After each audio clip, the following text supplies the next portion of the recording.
There's a province in western China where people are afraid to speak. It's called Xinjiang. Coming here would change my life. Xinjiang is mostly desert with a number of high mountain ranges that surround it. The Chinese, for many years, it's been their Siberia. It's where they built a lot of their penal colonies. And it's a site of Lopnor, which is the only nuclear testing site in China. Xinjiang is also where they have the country's largest oil reserves. Xinjiang is also the homeland of 8 million Sufi Muslims. They are known as the Uyghurs, and they call this place East Turkestan. I came here to see what life is like for these Muslims in China. They speak a different language. They look very different from the Han Chinese, and most of them live in the far northwest of China in the Xinjiang province. They practice Islam, but it's a more relaxed form. The men typically, they drink. The women do not cover up very much. But now the borders are open with Pakistan. To some degree, the Chinese do fear ideas will percolate in, and they may join sort of this global movement towards militant Islam. China took control of this region 50 years ago, flooding the area with immigrants from the overcrowded East. Chinese control gave rise to serious ethnic tensions. In this video, which was smuggled out of China, Uyghurs stormed a government building in 1995. There have been a series of riots like this. In response, Chinese police have cracked down, arresting Uyghur dissidents. The Chinese have called them Islamic terrorists. China has a long list of what they call terrorist organizations or splittist organizations that are Uyghur-based. There were about 20 Uyghurs caught in Afghanistan fighting alongside the Taliban. They have been held in Guantanamo for years, and recently Secretary of State Powell announced that they would not be repatriated to China for fear that they would be executed upon arrival. Independent reporting is forbidden in this part of China, so I decided to come as a tourist, undercover.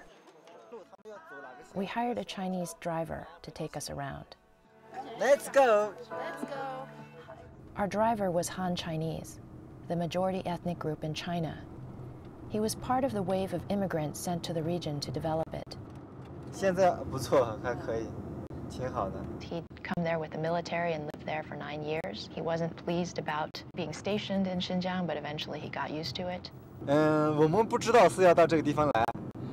一般他这个地方的条件比较艰苦，他不跟你说，他说了怕你不来。等到了才知道到新疆。到了以后我们下飞机，飞机场不是荒凉的很嘛？大冬天的12月份有雪，那个风吹着哗哗哗的，人感觉到心里面特别的冷清，特别不舒服。 He took us to a lake on the Pakistan-Chinese border. He was pretty open about how he felt about Muslims.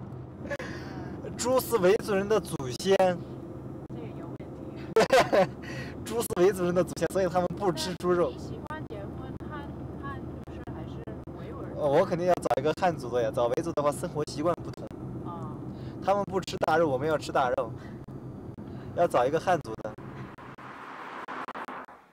He kind of symbolized a lot of attitudes that the Chinese people have there.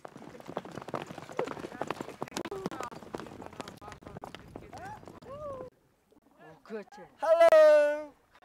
How are you? We were thinking if we went in as two pretty low-profile people, just went to the usual tourist spots, carried a very small camera, that we would be okay. The next day, we hired a Uyghur guide. We hoped he would give us a little more of the other side of the story. He took us around Kashgar, the traditional center of Uyghur culture and religion, and one of the oldest cities in Xinjiang.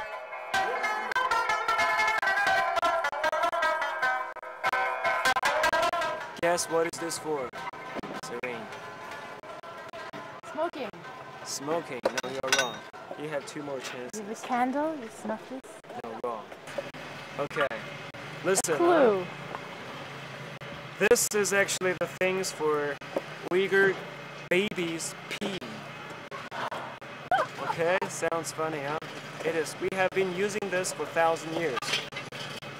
And this for boys, and this for girls. The boys' little things goes in here. Boys, girls. When the camera was rolling, he wouldn't say anything very interesting, but when the camera wasn't rolling, he would mention a few things that, for example, he said he really couldn't discuss politics. He mentioned that he'd been trying to leave the area for 7 years, trying to get a passport, but it was difficult for a Muslim man to do that. It seemed like he wanted to talk with us, but couldn't. The people tend to be fairly segregated. Each town there's a Uyghur section and there's a Chinese section. The Chinese section tends to be more modern, a lot of bigger buildings, skyscrapers, and the office buildings. And the Uyghur tend to be more agricultural. There's stalls where they sell food and smaller markets and smaller goods. They tend to be very poor. It's hard to see as a tourist, but human rights organizations say harsh tactics are used to keep the Uyghurs under control. Spying is widespread. Arrest, imprisonment, and even executions are common here. Still, Uyghurs tried to communicate with us in small ways.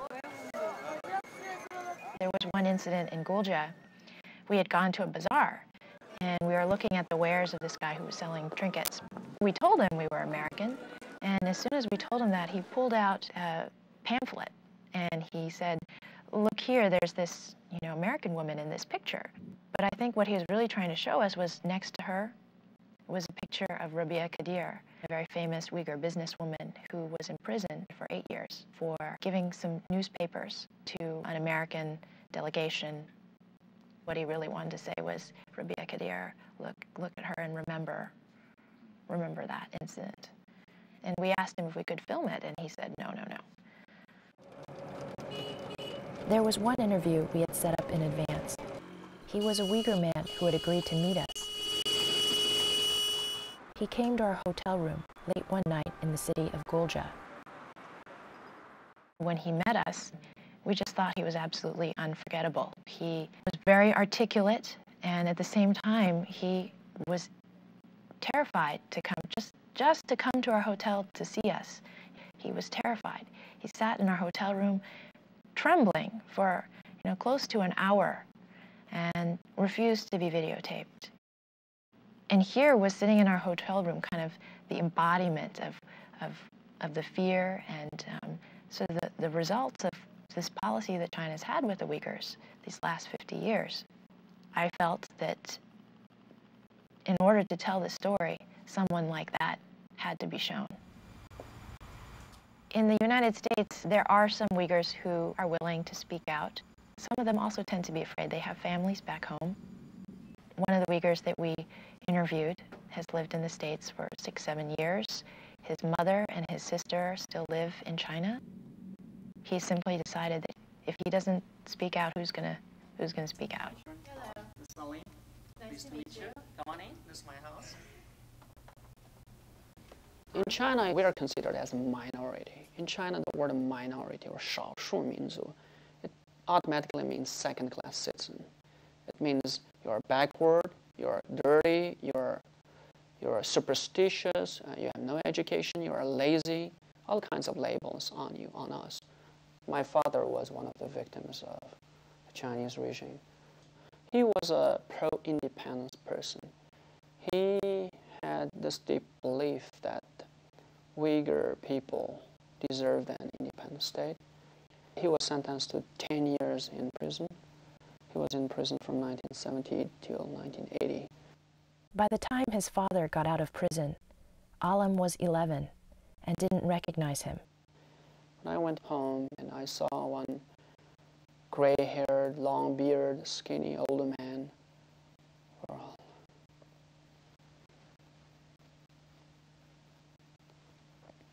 were all crying.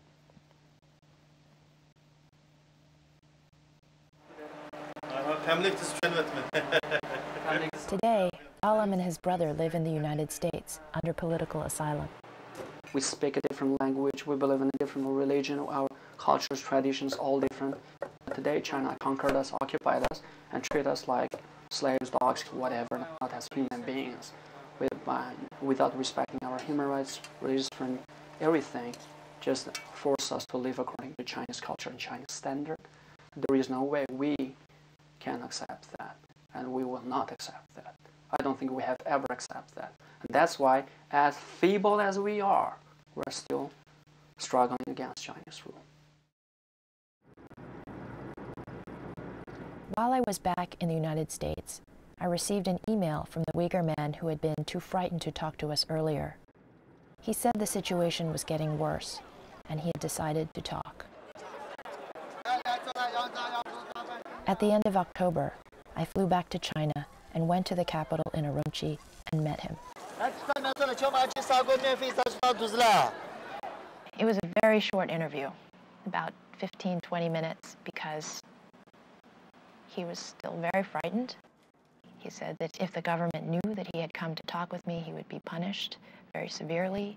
He talked a bit about the fact that Uyghurs, they just can't express themselves. He didn't talk about separatism. He simply said they wanted to be able to speak freely.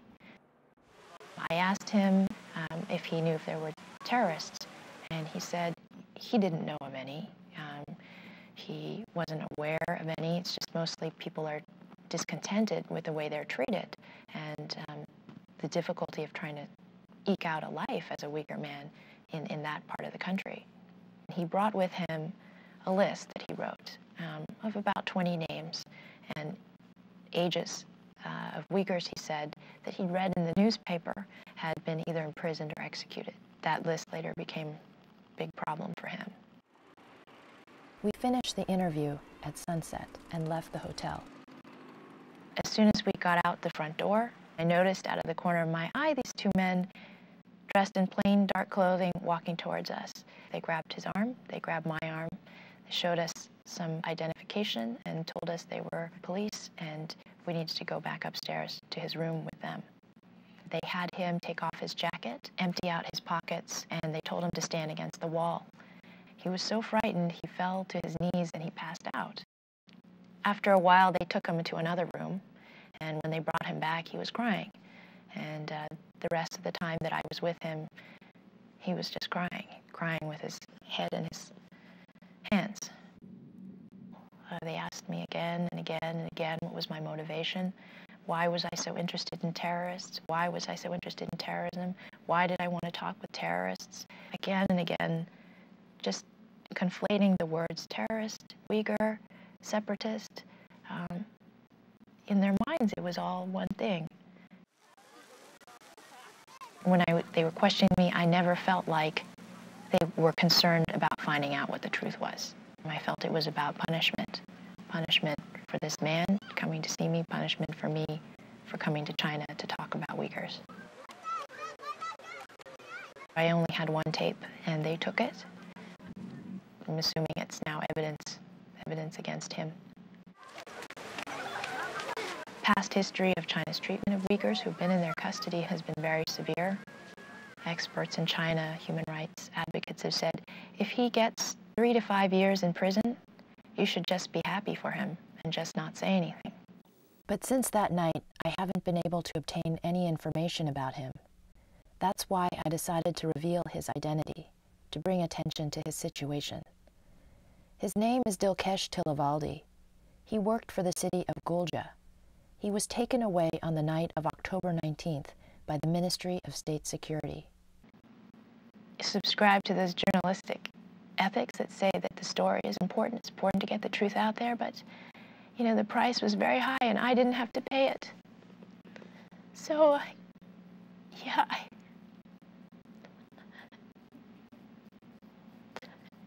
if I could take it back, I would. I think about his wife and his children. And what are they going to do? So yeah, I regret it. The last image I have of him is